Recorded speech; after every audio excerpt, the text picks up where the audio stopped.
മുൻ Devaswom board president പ്രശാന്തും ഈ ഗൂഢാലോചനയിൽ പങ്കുള്ളതായി വിവരങ്ങൾ പുറത്തു വരുന്നുണ്ട്. ഇനി ഈ സർക്കാരിലേക്ക് എത്താൻ എന്തെങ്കിലും ബാക്കിയുണ്ടോ? ഏറ്റവും അവസാനത്തെ ഇരുന്ന തിരുവിതാംകൂർ ദേവസ്വം ബോർഡിൻ്റെ പ്രസിഡന്റ് PS പ്രശാന്ത് വലിയ അവകാശവാദങ്ങളൊക്കെ ഉന്നയിച്ചിട്ടാണ് ഇറങ്ങിപ്പോയത്. കാരണം എൻ്റെ ബോർഡ് എൻ്റെ മല മറിച്ചു, ഞാനാണ് ഇതൊക്കെ വെളിയിൽ കൊണ്ടുവന്നത് എന്നൊക്കെ പുള്ളി പറഞ്ഞിട്ടാണ് ആ ബോർഡ് പോകുന്നത്. ഇദ്ദേഹത്തെയും അദ്ദേഹത്തിൻ്റെ കൂടെ ഉണ്ടായിരുന്ന മുമ്പ് രാജകുമാറിനെയും ഒരു വട്ടം നേരത്തെ SIT ചോദ്യം ചെയ്യുകയും ചെയ്തു. ചോദ്യത്തിൻ്റെ വിശദാംശങ്ങളൊന്നും പൊതുസമൂഹത്തിന് കിട്ടിയിട്ടില്ല, എന്താണ് സംഭവിച്ചതെന്ന് അറിയില്ല. PS പ്രശാന്ത് ഇപ്പോഴും സ്വതന്ത്രനായി ഉപകരിക്കുക. ആ സാഹചര്യത്തിലാണ് പുതിയ ചില വിവരങ്ങൾ SITക്ക് ലഭിക്കുന്നതും അതിൻ്റെ ഭാഗമായിട്ട് അവർ അന്വേഷിക്കുന്നത്.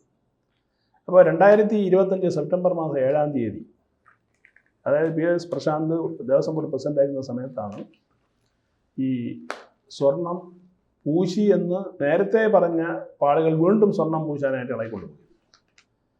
അപ്പോൾ അദ്ദേഹം അന്ന് ഈ പറഞ്ഞ പ്രസിഡൻ്റാണ്. എന്തിനാണ് കൊണ്ടുവന്ന് ചോദിച്ചു കഴിഞ്ഞാൽ 2019 കൊള്ള മറയ്ക്കാനുള്ള ശ്രമമായിട്ടാണ് ഈ 2025 വീണ്ടും ഇത് കൊണ്ടുപോകാനുള്ള ശ്രമം നടത്തി എന്നുള്ള കണ്ടെത്തലാണ് ഇപ്പോൾ SIT നടത്തിയിരിക്കുന്നത്. അതിന് ഉപോത്ബലമായിട്ട് ചില കാര്യങ്ങൾ ആ സമയത്ത് പ്രശാന്തിൻ്റെ കാലത്ത് ബോർഡ് നടക്കുകയും ചെയ്തു. കാരണം ഈ സെപ്റ്റംബർ മാസം 7-ാം തീയതി ഇത് ഇളക്കിക്കൊണ്ടുപോകുന്ന സമയത്ത് മരാമത്തിന് അറിയിക്കണമെന്നുണ്ട്. മരത്തിൻ്റെ എക്സിക്യൂട്ടീവ് എഞ്ചിനീയർ അറിഞ്ഞ് മാത്രമേ ഈ കാര്യങ്ങൾ ചെയ്യാൻ പറ്റൂ.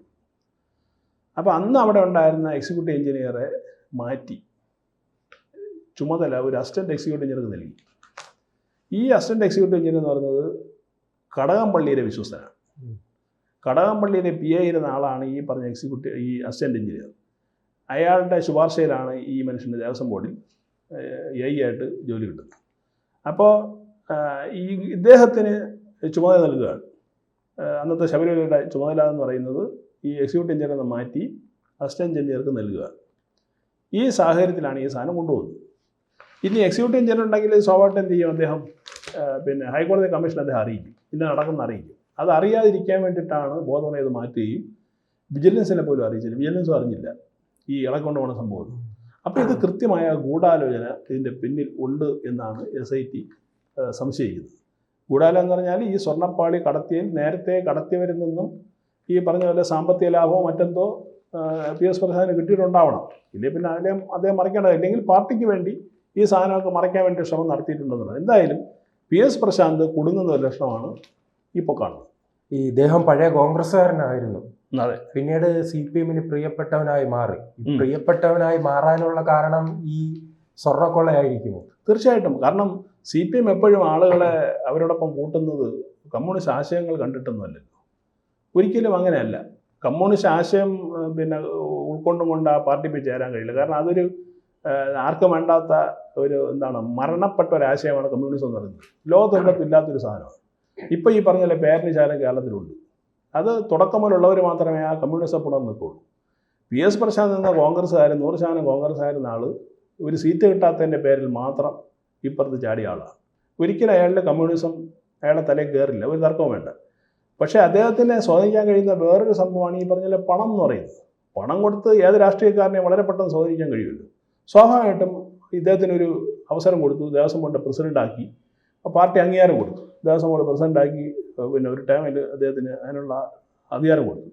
അതോടൊപ്പം തന്നെ പാർട്ടി ചെയ്യുന്ന തെറ്റുകളെ മറക്കേണ്ടിയും വരും.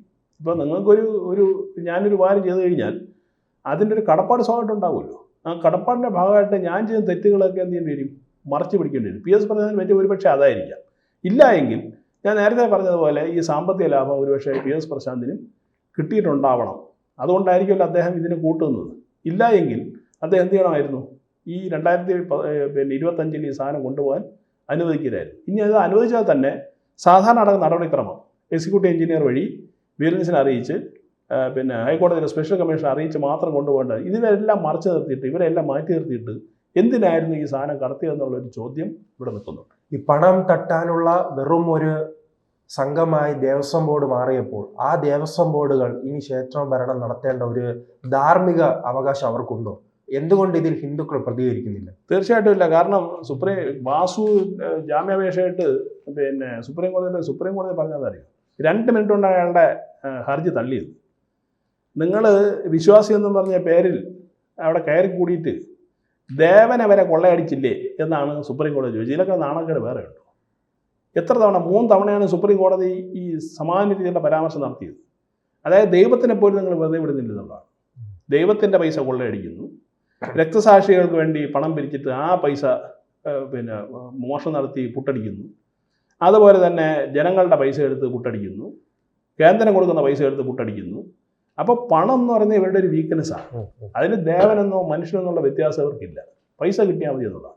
അല്ല, അത് പാർട്ടി ലൈനിൽ നമുക്കത് അങ്ങനെ നോക്കിക്കാണാം. പക്ഷേ ഈ ഭക്തരെ സംബന്ധിച്ചിടത്തോളം അവർ കഷ്ടപ്പെട്ടുണ്ടാക്കുന്ന പൈസ ഈ ക്ഷേത്രത്തിൽ ദക്ഷിണയായി നൽകുന്നു. അതിനെയാണല്ലോ ഈ ദേവസ്വം ബോർഡ് ഉദ്യോഗസ്ഥർ അടിച്ചുകൊണ്ട് പോകുന്നത്. തീർച്ചയായിട്ടും അത് നമ്മുടെ സമൂഹത്തിൻ്റെ ബാധിച്ചിരിക്കുന്ന ഒരു അർബുദമാണ് അഴിമതി എന്ന് പറയുന്നത്.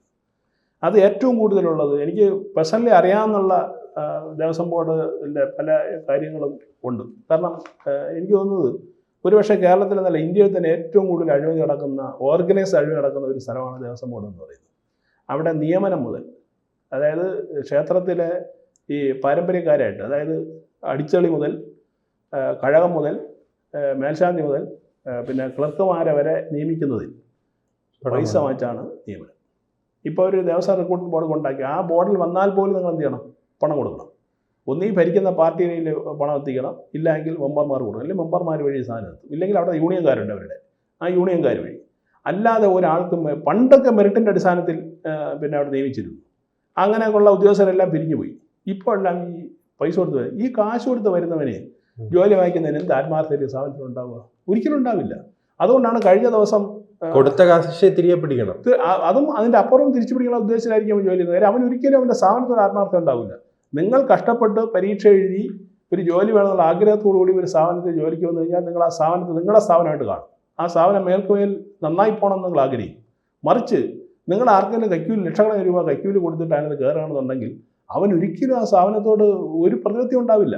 എങ്ങനെയെങ്കിലും പണം അടിച്ചുകൊണ്ട് പോകാന്നുള്ള ഉദ്ദേശം മാത്രമേ ഉണ്ടാവുള്ളൂ. അതിന് ഹിന്ദു ആണോ മുസ്ലിം ആണോ ഒന്നുമില്ല, എങ്ങനെയെങ്കിലും ആ പൈസ അടിക്കുക എന്നുള്ളതായിരിക്കും എൻ്റെ പ്രധാന. ഇപ്പോൾ കഴിഞ്ഞ 2 ആഴ്ച മുമ്പ് പോലും നമ്മൾ കണ്ടതാണ്, ഒരു രമേശ് ചെന്നിത്തലയുടെ പഴയ വിശ്വസനായിരുന്ന ഒരാൾ ഹരിപ്പാട് സുബ്രഹ്മണ്യ ക്ഷേത്രത്തിൽ നിന്ന് കാണിക്കാൻ വേണ്ടി 30 ലക്ഷം രൂപ അടിച്ച് മാറ്റിയത് കാണിക്കുന്നത്. അപ്പോൾ ഇത് എല്ലാ ക്ഷേത്രങ്ങളിലും നടക്കുന്നുണ്ട്. കാണിക്ക വഞ്ചി എണ്ണുന്ന സമയത്ത് പലരും ഈ പൈസ മുക്കുന്നുണ്ട്. ശബരിമലയിലാകുമ്പോൾ കുറച്ച് വിശാലമായിട്ട് സാധനം ചെയ്യാൻ പറ്റും. കാരണം അവിടെ ഭക്തർ ഈ പറഞ്ഞ പോലെ പല ആഭരണങ്ങൾ, ഹിന്ദുക്കൾ സംഘടിതരല്ല, അതുകൊണ്ട് തന്നെ അതിൽ അഴിമതി നടക്കും, പണം പുറത്തു പോകും. അതുകൊണ്ട് കൃത്യമായി തന്നെ ഞങ്ങൾ ഇതിനെ മുന്നോട്ട് കൊണ്ടുപോകാം എന്നാണ് ദേവസ്വം ബോർഡ് പലതവണ ആവർത്തിക്കുന്നത്. ഇത് ആവർത്തിക്കുക മാത്രമാണ് ചെയ്യുന്നത്. ഇനി അവർക്ക് അവരെ ഇനി വിശ്വസിക്കാൻ കഴിയുമോ? അല്ല, കേരളത്തിലെ ഹിന്ദുക്കളുടെ പരാജയം എന്ന് നമുക്ക് തന്നെ പറയാൻ കഴിയുള്ളൂ. കാരണം ഒരു ശ്രദ്ധയും ഈ ക്ഷേത്രങ്ങളെക്കുറിച്ചോ ക്ഷേത്രങ്ങളുടെ ഭരണം എങ്ങനെയാണ് പോകുന്നതെന്ന് വെച്ചാൽ ഒരു ശ്രദ്ധയില്ലാത്തൊരു സമൂഹമായി ഹിന്ദു സമൂഹം മാറുന്നതിൻ്റെ ഒരു അപജയം കൂടിയാണ് ഈ നടക്കുന്ന ഈ കൊള്ളകളൊക്കെ എന്ന് പറയുന്നത്. നിങ്ങളൊരു വിജിലൻ്റ് സൊസൈറ്റി ആയിരുന്നെങ്കിലും ഒന്നും സംഭവിക്കില്ല. ഈ പറഞ്ഞ പോലെ അവർ മടിക്കും ഇത് ചെയ്യാനായിട്ട്. പക്ഷേ ഇവിടെ എന്താണ്, ചില ഹിന്ദു സംഘടനകൾ മാത്രമാണ് ഇതിന് വേണ്ടി, ഹിന്ദു ഐക്യവേദിയെ പോലുള്ള അല്ലെങ്കിൽ വിശ്വ പരിഷത്തുള്ള ചില സംഘടനകൾ നിൽക്കുന്നത്. മറിച്ച് അവരോടൊപ്പം ചേരാൻ പോലും ഹിന്ദുക്കൾ മടിക്കുന്നു എന്നുള്ളതാണ്. കാരണം നിങ്ങൾ ചാപ്പകുത്തപ്പെടുമോ എന്നുള്ളൊരു വിഷയമാണ്. നമ്മളിവിടെ ഉണ്ടാക്കുന്ന രാഷ്ട്രീയ സാഹചര്യത്തിൻ്റെ പ്രത്യേകത ഏതാണ്? അവരോടൊപ്പം ചേർന്ന് കഴിഞ്ഞാൽ നിങ്ങൾ ഈ പറഞ്ഞ പോലെ ഹിന്ദു വർഗീയവാദി ആകുമോ എന്നുള്ള ഭീതി കൊണ്ട് പലരും ചേരുന്നില്ല. പിന്നെ മാത്രമല്ല, ഹിന്ദുക്കളുടെ ഒരു പുതിയ രീതി എന്ന് പറയുന്നത് ഇത്തരം സംഭവങ്ങളിൽ വലുതായിട്ടൊരു പ്രതികരിക്കുന്ന സംഭവം അവർക്കില്ല. ഇപ്പോൾ നോർത്തിലേക്ക് കാണുന്ന പോലെ, നോർത്തിലേക്ക് ആണെങ്കിൽ ഇതിനു മുമ്പേ കത്തിച്ചാണ് ഈ സാധനങ്ങളൊക്കെ. അപ്പോൾ ആ ഒരു രീതി നമുക്കിവിടെ ഇല്ല. നമ്മളെന്ത് ചെയ്യാൻ നിയമപരമായിട്ട് സാവകാശത്തിൽ കൈകാര്യം ചെയ്യുന്ന രീതിയാണ് പൊതുവെ നമുക്കുള്ളത്. അതുകൊണ്ട് അതിനെ എളുപ്പമായിട്ട് കാണുന്നവരാണ് ഈ പറഞ്ഞ ഇടത് വലത് മുന്നണികൾ. കാരണം ഇതൊന്നും ആരും ചോദിക്കാനും പറയാനും വരില്ല. മാത്രമല്ല, ശബരിമല ഒരു പ്രത്യേകിച്ചാൽ ആകെ 40 ദിവസമാണ് അവിടെ ഫംഗ്ഷനിങ് എന്ന് പറയുന്നത്, ഈ മണ്ഡലകാലം മാത്രം. അത് കഴിഞ്ഞാൽ പിന്നെ അവിടെ ആരാ പോകുന്നത്? ഈ മാസത്തിൽ പൂജയുള്ള സമയത്ത് 5 ദിവസം ആരെങ്കിലും പോകും. ബാക്കിയുള്ള ദിവസങ്ങളിലൊക്കെ ഇവർ എന്ത് കൊള്ളമാണെങ്കിലും അവിടെ നടത്താമല്ലോ. തുറന്നിരിക്കുമ്പോൾ അടഞ്ഞ് എന്ത് കൊള്ള നടത്താം? ആരാണ് അന്വേഷിക്കുന്നത്? ചോദിക്കാനും പറയാനും ആരുമില്ല.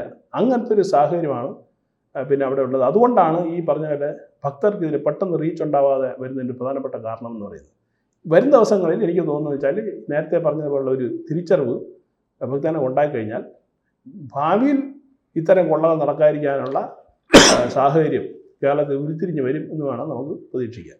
കൂടുതൽ വാർത്തകളും വിശേഷങ്ങളും നിങ്ങളിലേക്ക് എത്താൻ ABC മലയാളം സബ്സ്ക്രൈബ് ചെയ്യുക, ബെൽ ബട്ടണും അമർത്തുക.